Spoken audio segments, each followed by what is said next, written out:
इयत्ता 5वी scholarship paper आहे. तर अपूर्णांक या घटकातले काही महत्त्वाचे मी प्रश्न याच्यामध्ये घेणार आहे. आता बघा, तिसरा प्रश्न 2021ला आलेला आहे हा. पुढीलपैकी कोणती आकृती 12/60 या अपूर्णांकाचा सममूल्य अपूर्णांक दर्शवते? आता 12/60 म्हणजे 12/60 चे काय होतील? 12 × 12 12 पंचे सममूल्य अपूर्णांक येतो 1/5. मग आता 1/5 म्हणजे बघा 5 भाग पूर्ण हवेत जे छेदात असतात ते, आणि एक भाग रंगवलेला. मग 1 2 3 4 आणि हे 5 भाग आहेत, एक भाग रंगवला आहे. म्हणजे 12/60चं सममूल्य अपूर्णांक होतो 1/5. याचं उत्तर आहे 2. पुढचा 2017ला आलेला प्रश्न आहे. 4/7 7/4 2/28 5/14 यापैकी सर्वात लहान अपूर्णांक कोणता? आता बघा, याच्यामध्ये आपल्याला लहान अपूर्णांक काढायचा असेल तर काय करावं लागेल? अगोदर छेद समान करून घ्यावे लागतील. बघा 60 4 28 आणि 14. आता याच्यामध्ये 28 हा आपण करू शकतो. छेद 28 याचे सर्व छेद समान अगोदर करून घ्यायचा, आणि मग त्याच्यानंतर छेद समान आहे म्हणजे ज्याचा अंश मोठा तो मोठा, ज्याचा अंश लहान तो लहान, अशा प्रकारे याचं उत्तर निघणार आहे. बघा, अशा प्रकारे छेद आपण याचे समान करून घेतले तर सगळ्यात त्यातला लहान अपूर्णांक तो 2/28 म्हणजे पर्याय क्रमांक 3 उत्तर येईल याचं. ठीक आहे. यातलाच आता हा बघा 5वा प्रश्न जो सोडून दिलाय त्यांनी, तो पण बघूया आपण, कारण तो 2020ला विचारला गेलेला आहे. बघा, रोहितला दरमहा 18,000 रुपये पगार मिळतो. त्यातील 1/9 भाग पेट्रोलवर, 4/9 भाग घर खर्चावर व 2/9 भाग बँकेच्या हप्त्यावर खर्च करून उरलेली रक्कम शिल्लक ठेवतो. तर तो किती रक्कम शिल्लक ठेवतो? आता बघा 18,000 आहे, मग काय करावं लागेल? 18,000चा 1/9 भाग काढावा लागेल. त्याच्यानंतर 18,000चा 4/9 भाग काढावा लागेल, आणि नंतर 2/9 पण जो आहे तो भाग बँकेच्या हप्त्यावरती, तो बघा इथे दिलेले खर्च करतो, तो पण आपल्याला काढावा लागेल. मग तो काढून जी रक्कम उरलेली रक्कम तो शिल्लक ठेवतो, आणि मग आपल्याला ते निघणार आहे. मग आता इथं त्यांनी कसं सोडून दिले बघा, रोहितने एकूण केलेला खर्च 1/9 4/9 आणि 2/9.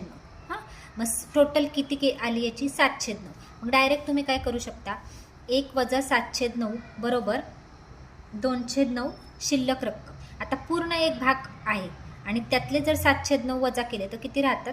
पूर्ण एक भाग म्हणजे 9/9. म्हणजे 2/9 शिल्लक राहतात. मग डायरेक्ट आपण 18,000चे 2/9 इथं काढून घेतले तर उत्तर आपलं येतं 4,000. आता पुढे बघा, हा जो प्रश्न आहे 8वा, हा पण 2020ला विचारला गेलेला आहे. बघा, पुढील अपूर्णांकाच्या जोडीतील चौकटीत आता इथं चिन्ह दिले, त्यापैकी कोणती चिन्ह ठरतील हे विचारले त्यांनी. बघा 7/13 आणि 13/7. आता याच्यामध्ये तुम्ही दशांश अपूर्णांकात रूपांतर केलं तर हा अपूर्णांक आहे जो 13/7 हा मोठा येतो, म्हणजे इथं चिन्ह येणार आहे हे. आणि पुढे 13/7 आणि 51/49 याची किंमत पण बघा, 51/49 जर तुम्ही सममूल्य अपूर्णांक काढला तर 13/7 येतो, म्हणजे हे दोन्ही समान येतात, म्हणजे बरोबरचं चिन्ह येणार आहे. पुढचा प्रश्न, चुकीचा पर्याय कोणता? 2017ला हा विचारलेला आहे. यातला चुकीचा पर्याय विचारलाय. बघा, आता इथं छेद 4 येणार आहे, एक भाग रंगवलाय म्हणजे बरोबर आहे. पुढे बघा, आता छेद 4 इथं येणार नाही, कारण हे भाग खूप आहेत, जे भाग असतात टोटल ते इथं छेदात येतात. पुढे बघा, अजून याच्यामध्ये पण हे खूप आहे. 1/4 हे पण चुकीचं आहे. आणि त्याच्यानंतर त्यांनी काय विचारले इथे बघा, एक मिनटं, याचा आपण करून घेऊ आणि या दोन्हींचं पण करून घेऊ. आता याच्यामध्ये बघा, हा बरोबर आहे, हा सुद्धा बरोबर आहे. कसा? कारण याचे 8 भाग आहेत आणि 2 रंगवलेत, मग 2/8चं किती येतं? तर 1/4 येतं. हा बरोबर आहे. त्याच्यानंतर हे पण बरोबर आहे. त्याच्यानंतर हे बघा, हे चुकले. याचे काय येतात? टोटल भाग 8 येतात आणि वरती रंगवले 4, म्हणजे त्याचं सममूल्य अपूर्णांक काय येणार आहे? 1/2. पण त्यांनी 1/4 दिलाय, म्हणजे 3 नंबरचा पर्याय चुकीचा आहे. आणि हा पुढचा आहे ना, हा सुद्धा बरोबर आहे. आता त्याच्यानंतर 2018ला प्रश्न विचारलाय बघा, हा 17/8 चौकट दिली आहे मध्ये, आणि 23/6 या चौकोनाच्या जागी कोणते चिन्ह येईल? आता अशा वेळेला काय करायचं? भाग घालवायचा आणि दशांशामध्ये उत्तर येईल तुमचं, त्याच्यावरून लहान मोठेपणा आपण या अपूर्णांकाचा ठरवायचा. आता बघा, याचं जर आपण दशांश अपूर्णांक काढलं 17/8 आणि 23/6, तर बघा इथं काय येतंय? 2.1 येते आणि इथं 3.8 येते. मग यातलं मोठं कोणतं येईल? तर हा अपूर्णांक मोठा येईल आणि हा लहान येईल. मग त्यांनी आपल्याला काय विचारले?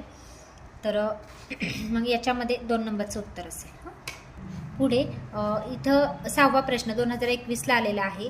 या संख्या चढत्या क्रमाने लिहिल्यास पहिल्या आणि तिसऱ्या संख्यांची बेरीज किती? आता बघा, चढत्या क्रमाने आता छेद समान आहे, म्हणजे चढता क्रम कसा येईल? जो मोठा अंश तो मोठा. मग चढता क्रम लिहायचा आहे. मग 2/9 येईल, नंतर 5/9, नंतर 7/9, नंतर 8/9. हा चढता क्रम आला. तर काय विचारले त्यांनी? तर पहिल्या आणि तिसऱ्या संख्यांची बेरीज किती. आता पहिली आहे 2/9 हां, आणि तिसरी येते आपली 7/9 म्हणजे 9/9 येईल उत्तर. म्हणजे आपलं उत्तर आहे 1. 9/9 म्हणजे 1, पर्याय क्रमांक 1. पुढे 12वा प्रश्न 2020ला विचारलेला आहे बघा. इथं दिलंय त्यांनी 2020. काय आहे 25ची 1/5 पट अधिक 100ची 1/2 पट बरोबर डॅशची 1/5 पट चौकटीत योग्य संख्या लिहा. आता 25ची 1/5 पट म्हणजे किती येते? 5 5 25. 1/5 पट म्हणजे 5 झाली आणि 100ची 1/2 पट म्हणजे 50 झाली. 5 आणि 50 किती येतात? 55. मग ही ज्याची 5 पट कशाची आहे? 55. टिंबची 1/5 पट. आता इथं ते आपण तर काढलं. आता हे 55 आले आणि मग काय विचारले त्यांनी? डॅशची 1/5 पट म्हणजे 55 म्हणजे टिंबची 1/5 पट. हां, मग 55 गुणिले इथं 5 करावे लागेल. उत्तर येतं आपलं 275. पुढे 2018 एका बागेत एकूण 60 झाडे आहेत. त्यापैकी 1/3 झाडे आंब्यांची व 1/2 झाडे नारळाची व उरलेली झाडे फणसाची आहेत. तर बागेत फणसाची किती झाडे आहेत?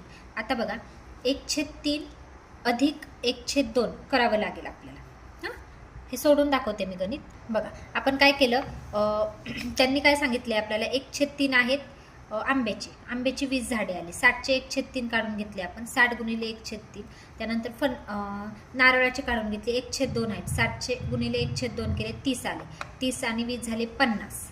हां, 50 झाले आणि उरलेली झाडे किती राहिली? 60 आहेत ना एकूण. 10च उरली म्हणजे 10 झाडे आपल्याला फणसाची येतील.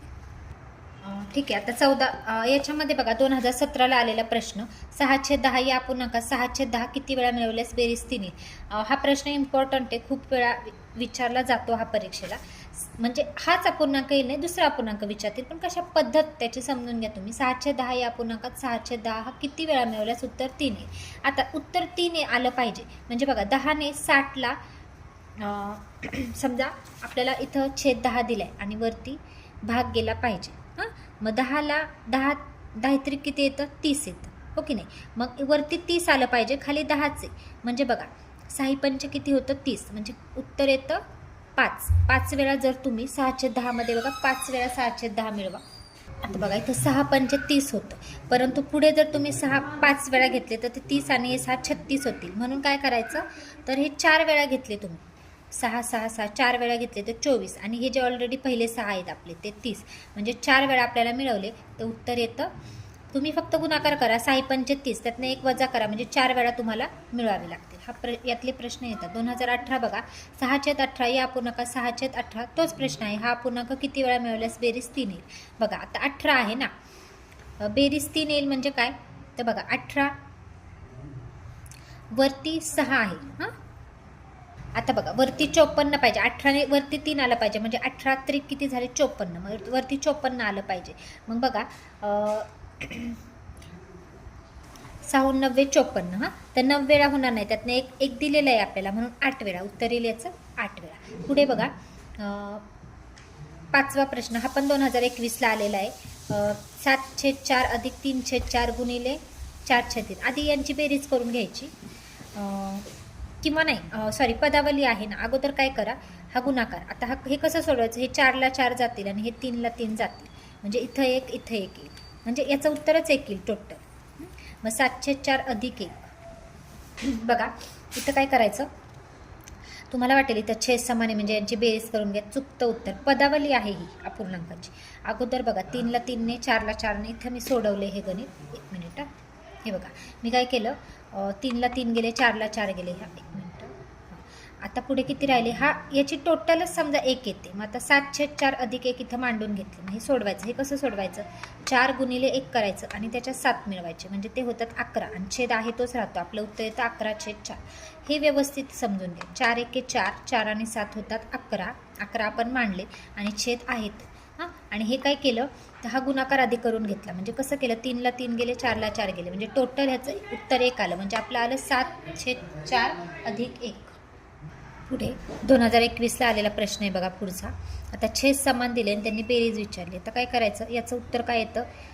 यांची टोटल करू. 1 2 3 4 5 6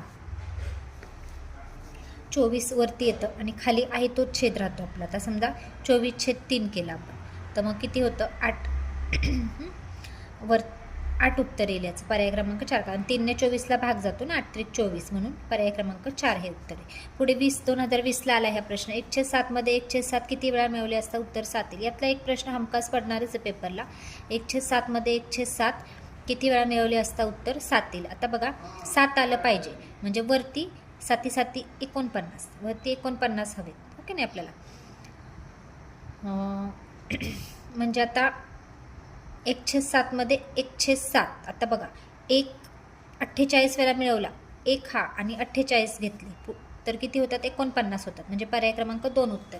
49 चुकेल, कारण 49 आणि 1 50 होतील. आपल्याला वरती 49 पाहिजेत, म्हणजे 1 आहे अंशात, त्याच्यात 48 घेतले आपण. 1/7 म्हणजे वरती 1 हे 48 वेळा घेतले आणि हा ऑलरेडी 1 म्हणजे 49 होते. ओके. पुढे 2017ला आलेला प्रश्न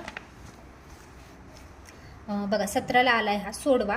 15/7 अधिक 6/7 वजा, आता हे थोडक्यात पदावलीच आहे. आता काय करायचं, हे टोटल जसं दिले तसं सोडवायचं. बघा आधी काय करायचं, 15/7 अधिक हे करून घ्यायचे. 15/6 किती होतात, 21/7 होतील. 21/7 वजा 2/7 म्हणजे 19/7 होतील. आता 19/7 वजा 4/7, 19 मधनं 4 गेले, किती राहतात, 15. म्हणजे उत्तर येईल आपलं 15/7, पर्याय क्रमांक 3. फक्त महत्त्वाचेच प्रश्न मी घेतलेत आलेले पेपरला. आता तिसरं बघूया. एका पाण्याच्या टाकीची धारकता 140 लिटर आहे. त्या टाकीचा 4/4 भाग पाण्याने भरलेला आहे. ती टाकी पाण्याने पूर्ण भरण्यासाठी आणखी किती लिटर पाण्याची आवश्यकता आहे.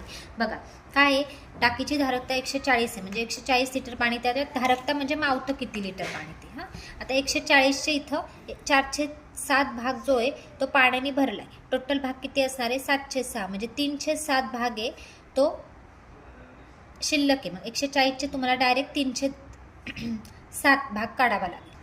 बघा काय सांगितलं त्यांनी, 140 लिटर धारकता आहे, त्यातील 4/7 भाग पाण्याने भरला आहे. मग शिल्लक किती भाग राहिला, शिल्लक भाग कसा येणार, 7/6 टोटल भाग येतो. 7/7 म्हणजे 1 हा पूर्ण भाग झाला, त्यापैकी 4/3 भाग भरला आहे. मग वर पुढे किती येतील, 4/7 भरला आहे, 3/7 म्हणजे 7/7 होतात. ओके नाही, म्हणजे 3/7 भाग आपल्याला फक्त काढायचा आहे भरण्यासाठी. मग 140चे आपण 3/7 भाग काढून घेतला तर उत्तर आपलं 7 येतं.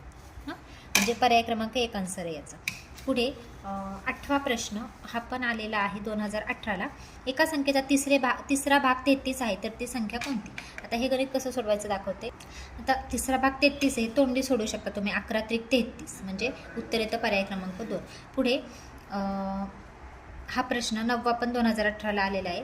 7/5 गुणिले 5/7 अधिक 1. आता याच्यामध्ये काय करायचं, अगोदर गुणाकार करायचा. बघा इथे 5ला 5 जातील, 7ला 7 जातील, म्हणजे याचं उत्तर 1 येणार आणि अधिक 1 म्हणजे उत्तर येणार आपलं 2, पर्याय क्रमांक 3. हे पण गणित चुकू नका.